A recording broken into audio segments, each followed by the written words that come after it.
Thank you, Senator Klobuchar. Now turn to Senator Markey. Thank you, Mr. Chairman, our Denver Nugget. What a glorious night it was last night. Good game last night. Airline fees are out of control, and some of them are simply unconscionable. It is absolutely infuriating that many airlines force consumers to pay extra just to sit with their young children. We've got to put a stop to this outrageous practice. I was thrilled to hear President Biden call on Congress to ban family seating fees during his State of the Union address, because I've been calling for that policy for years. Ms. Greenberg, do you agree that airlines should never force parents to pay to sit with their children? Absolutely. We are fully supportive of the Fair Fees Act, which covers that practice. And no, of course, families shouldn't be required to be separated from their loved ones or pay extra fees. But your bill does address many of the problems with transparency in the airline industry, and we are very supportive of that legislation. Thank you so much. And I obviously agree with that. That's why yesterday Senator Vance and I sent a letter to Chair Cantwell and Ranking Member Cruz with proposed language to be included in the FAA reauthorization bill to ban family sitting fees.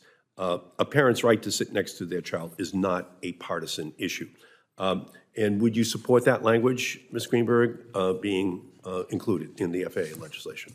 Yes, certainly we would. Thank you. Family seating fees may be the poster child for outrageous junk fees, but the airlines nickel and dime consumers in so many other ways. Baggage fees, boarding fees, seat selection fees, the list goes on and on. If it used to be a basic service on an airline, it probably costs money today. Ms. Greenberg, should Congress protect consumers from these never-ending fees?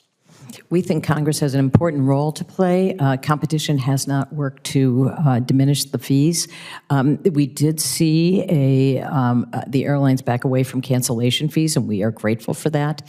That was during COVID, and of course, the COVID crisis really pushed that decision forward. And so, though we appreciate that, there are so many fees related to flying. And I want to make the point that yes, you may know that you have a baggage fee, but there are many people who are older, who have disabilities, who may have children with them. They cannot be carrying their bags onto the airplane. So they are forced to eat the cost of a $35 fee, something that used to be free before and has jammed our airplanes full of luggage up top, creating hazards for flight attendants as well.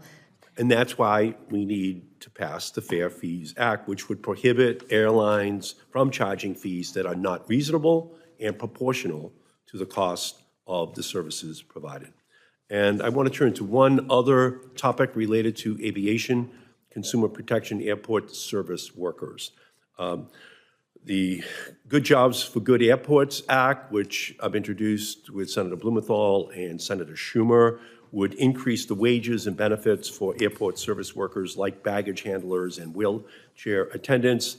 And we're fighting for this bill because it won't only repay the sacrifices that these workers made during the pandemic, it will also help consumers. Higher wages and benefits for airport service workers means lower turnover and better airport security and higher service quality. Ms. Greenberg, do you agree that the Good Jobs for Good Airports Act is ultimately a good pro-consumer bill? Yes, we certainly support the Good Jobs for Airports Act. I think many consumers had no idea that a lot of these workers were not making minimum wage, were relying on tips, and many people who use the wheelchairs and baggage, use the baggage, the curbside baggage services, did not know that people were living on tipped wages, and many people don't tip. As some of us who've been tipped workers know, tipping is very very up and down, and certainly not a reliable source of income. So yes, we very much appreciate that legislation, and it's long overdue.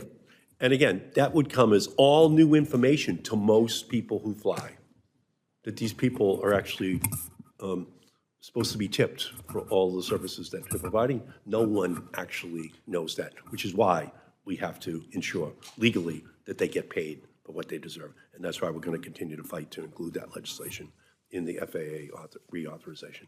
Thank you, Ms. Greenberg. Thank you, Mr. Chairman.